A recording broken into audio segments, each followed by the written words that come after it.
Good afternoon, everyone. This is Chris, IMTM Worldwide Radio, and this is around the ATL side notes coming to you really before I get ready to go to Atlanta, actually.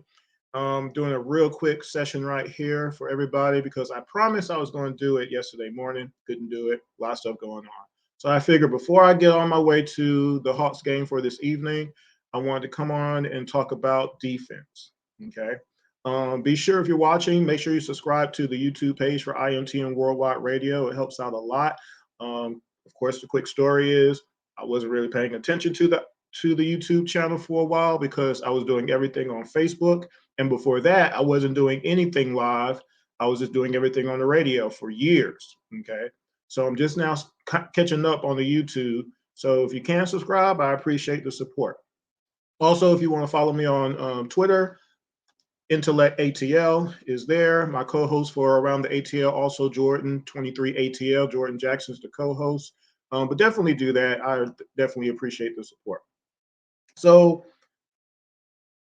Monday night, we saw something of an awakening. And if you remember last year, we had a little bit of a spark and we had a 7-game win streak and everything. But unfortunately, at that point in time, the issues that made us 6-9 to start the year off didn't disappear. They were just mitigated a little bit. You had the spark of Big O getting all that playing time and locking down Giannis and Cat and all these different players and everything. And everybody was feeding off his energy, all this. Again, he was playing a lot of minutes at that point. And then that 7-game winning streak was over.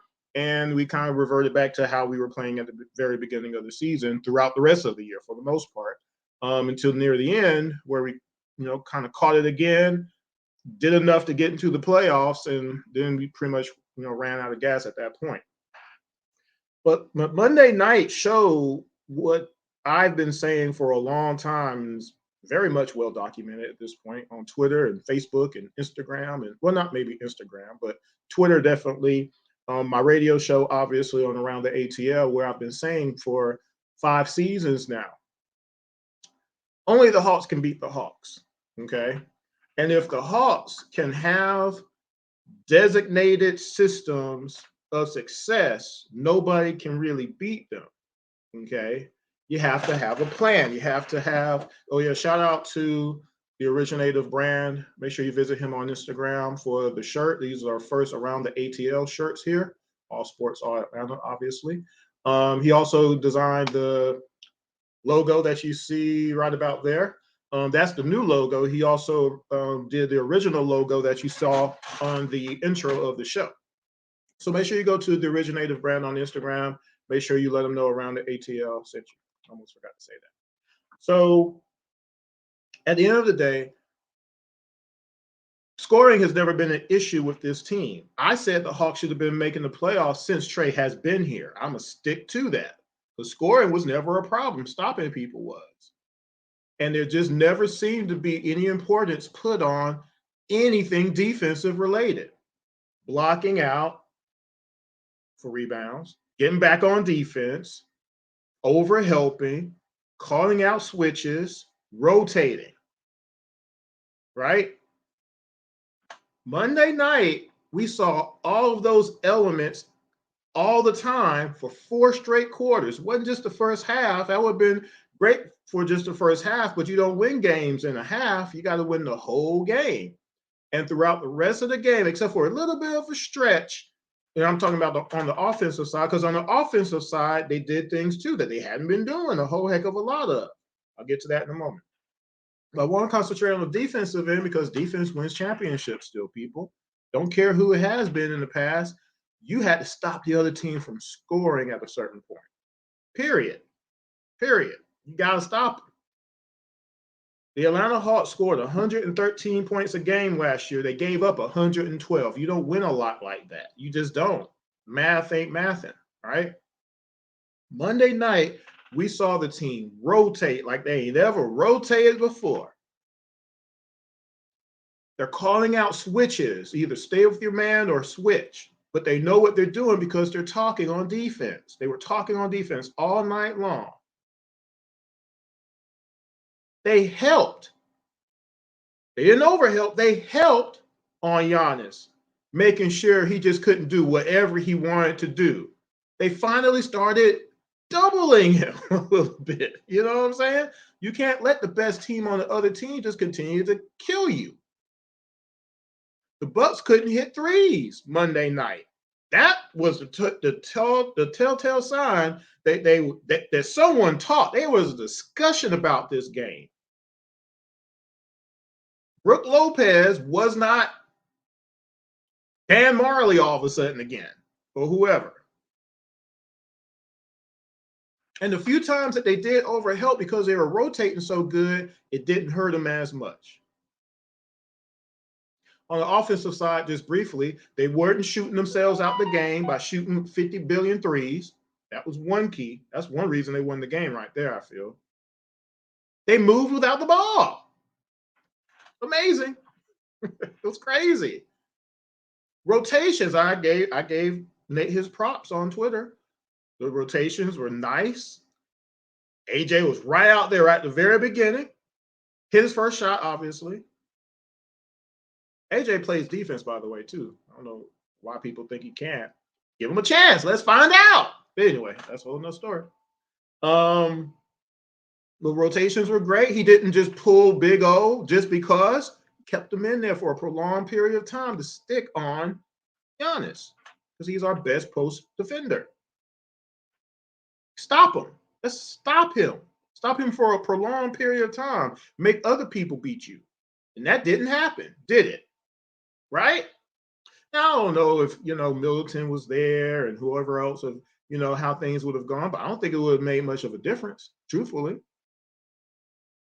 John got the ball first Monday night, right off the jump. Need to continue to do that. We can't ignore the fact that he's on our team. That's what's been happening the last couple of weeks. Man's getting less than 10 shots. He's getting 9 shots a game and barely that. The other night, Saturday night, he had 6 shots for the whole game. People can't do that and think you're going to win. Can't. Not against good teams and barely against the bad teams either. You got to incorporate someone like that in your game. The Hawks did that for 4 straight quarters. If they do that the whole rest of the year, yeah, they're going to win a lot of games. So I wanted to come on here and just chit chat about that because, again, it was just refreshing. But again, it can't just be a one and done type of a deal. We saw that last year. It ain't good enough. Not when you're trying to win a championship. You see where that goes into that? You're trying to win all the games, not just one game and a half. That's not cool, right? So, again, on offense, they were moving without the ball. They were helping each other. Nobody was selfish. There was a little bit of ISO in there. Like I said, it was a couple minutes. There was some ISO going on, but not as much as has been going on most of the season. Things were evened out. When you do that, this team is unstoppable because you can't just you can't hope that one person is going to shoot you out the game. That's what's been going on a lot of times this season. You got a couple of players shooting you out the game. You can't do that. You can't be that selfish to say, I'm going to shoot myself out of this, whatever it is. You can't do that. Pass the ball. And that's why the other week when I did side notes, I played this. How many times are we going to pass before we shoot? How many? 4. 4! And then right after that, Set it up! Set it up!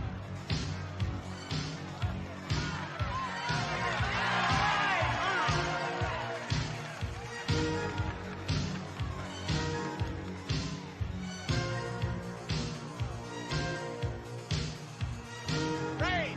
Ray! Pass the ball!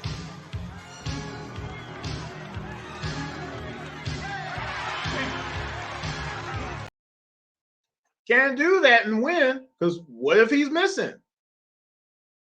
Last year, we had a lot of that, didn't we? We had people shooting 1 for 7 from 3, 1 for 8 from 3, 2 for 9.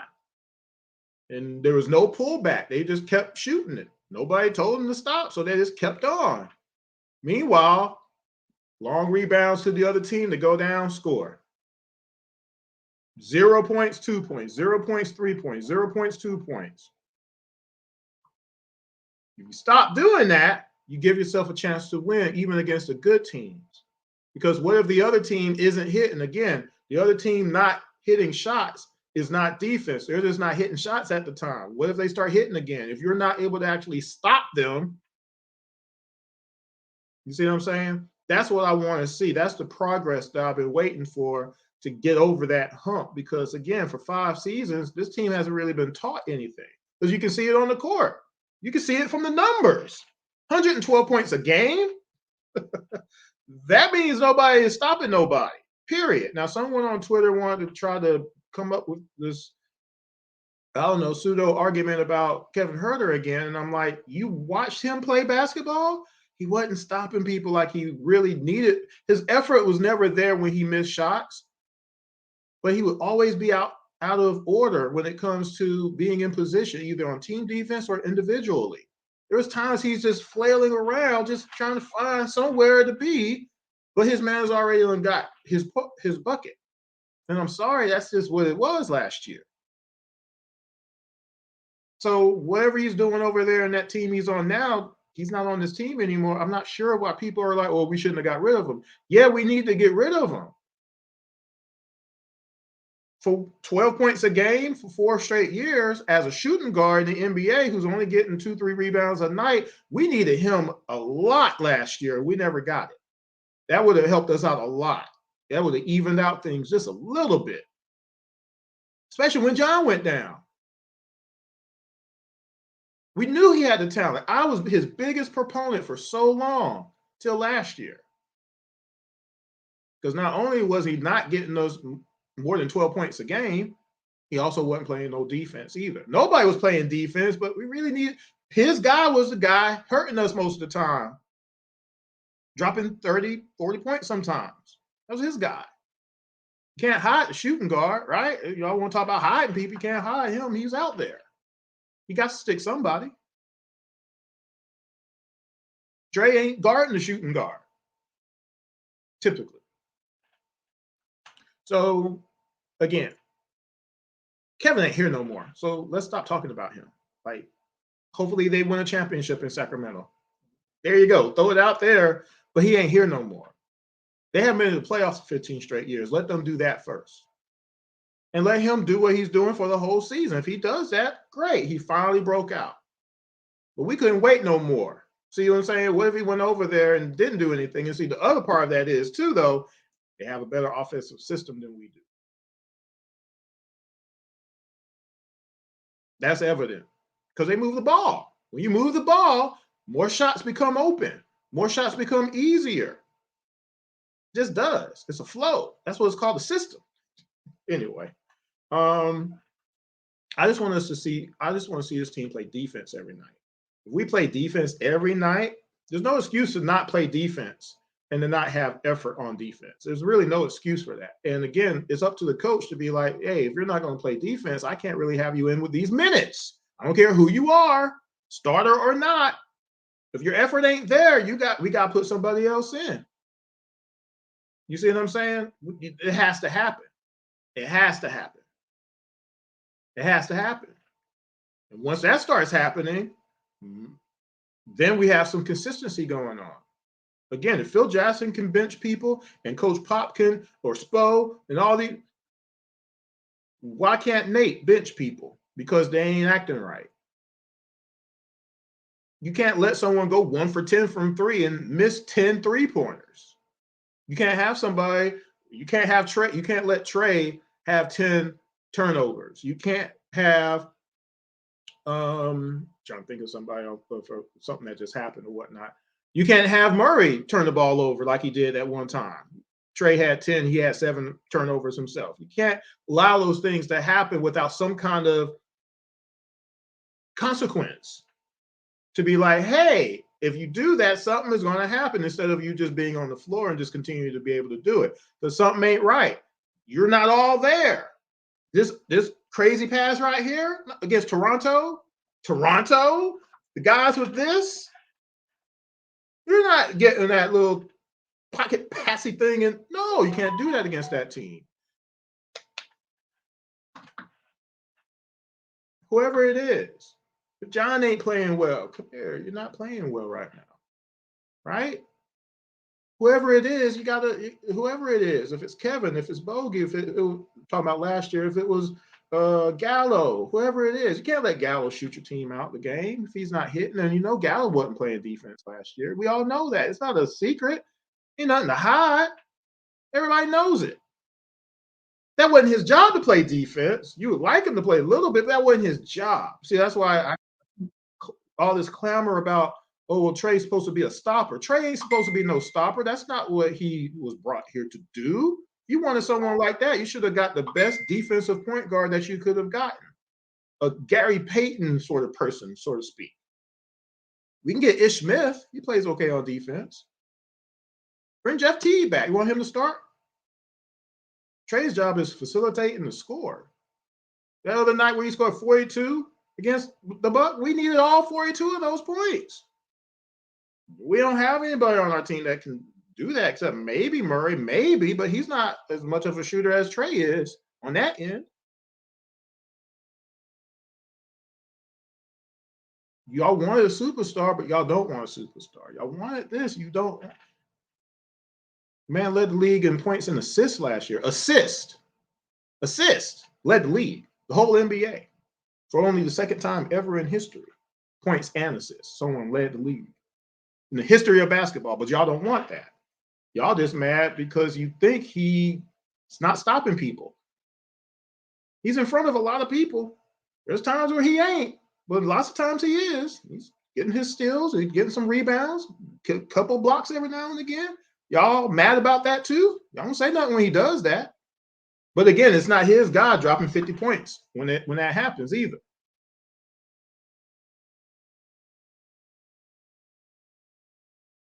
And if it was, at least Trey is dropping 50 points too. At least we got somebody to even it out. Because unfortunately, our shooting guard wasn't doing that. We needed, going back to Kevin one more time, we needed 18 points a game last year from Kevin last year. We couldn't get it from Hunter either. We needed one of those guys to help us out. Neither of them did. Neither of them was rebounding either. Then John was gone for the rest of the year. So there was a lot of stuff happening last year, but with just a little bit of mitigation, we wouldn't have lost 39 games last year. We had no business coming in as a play-in team. And no business. No business. Gotta understand that. But Kevin's no longer here. I don't hate Kevin or anything like that, but he ain't here no more. He's not. I call Kevin Red Mamba because I refuse to call him Red Velvet. But after last year, I'm like, what else are we going to do? And then we got Murray, who not only can score the whole game, get his own shot the whole game, he also can facilitate also. He can get 7, 8 assists a night too, with Trey doing that at the same time, and he gets 3, 4 steals a night. He's on the ball. He's a stopper. He's out there. You know he's out there. You will never have that issue with thinking that your shooting guard ain't going to play no defense. That's gone forever, however long he stays here. You see what I'm saying? It's a benefit to us. And then you got Justin, who when he gets time, he hits his shots and he can play a little defense. That's what we got him here for. The bench needed to be better defensively overall. And that's what we got. We just need the whole team playing defense all the time. And if that happens, we're good. Before I go, because I need to get out of here in a little bit. This whole Justin Fields thing. Justin Fields is not Patrick Mahomes. He's not even Cam Newton yet. Justin Fields' team is 3-7 right now. He has a 58% completion rate right now. His QBR is very low. Okay? Very low. This team is 3-7. Quit making him out like he's won a Super Bowl and a couple of MVPs and we should have drafted him. Where is this coming from? I don't get it. He's not throwing the ball to nobody still. He has less passing yards than Marcus Mariota does right now. Did y'all know that? You didn't know that, did you? When he starts getting the ball to people a lot more and starts winning some games, if the Bears finish 500 after being 3-7, then we can talk about that. But see, again, though, the reason Pitts don't have yards, he can't throw the ball to himself, folks. He was way too wide open the other night, y'all. Goodness. Y'all wouldn't be mad if y'all were playing football, you were that wide open, you couldn't get the ball in your chest, in your hands, at least? You that wide open? You got a lot of receivers on this team ain't getting the ball, and they be wide doggone open, y'all. The year before, there was 20 touchdowns on this team. There was almost 4,000 yards on this team. Everybody was getting a little piece. That ain't happening right now. Shoot. Pitts might not even get 700 yards this year receiving. You see what I'm saying? So, again, don't try to make Justin Fields like he's Tua, Jalen Hurts even right now. They're having really good seasons right now. He is not Warren Moon. He is not Michael Vick. He's nowhere near Michael Vick. Okay, stop playing. And also he's not a Falcon. My goodness gracious, what in the world? But anyway, y'all, let me get out of here. I got to start getting myself out of here so I can make this trip to Atlanta 2 hours from now. And watch the Boston Celtics hopefully get beat tonight. Again, one more time, make sure if you get to see this, I don't know when you'll see this. It'll probably be tomorrow because I won't have time to get it up. Make sure you follow IMTM Worldwide Radio on YouTube. Make sure you follow Intellect ATL on Twitter if you don't mind. That would be great. And you can interact there. By the way, I am giving away a ticket to a Hawks game and a Skyhawks game this year, as well as a shirt from the Originative brand. So to do that, you got to be a subscriber of the page and you have to call into the show at least one time. I'm going to do that between now and the end of the year. So again, make sure you remember that. That's pretty cool. That being said, I'm going to go ahead and get out of here. I will talk to you another time, and hopefully we'll have a regular show coming up soon. It's just been really difficult up till now. But, stay tuned. Oh, by the way, shout out to Michael Harris winning Rookie of the Year officially now. And be reminded that he was coached by our most recent guest on Around the ATL, Marvin Freeman, coached him. And I'll repost that episode, his interview pretty soon. Talk to y'all later. Peace.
Peace.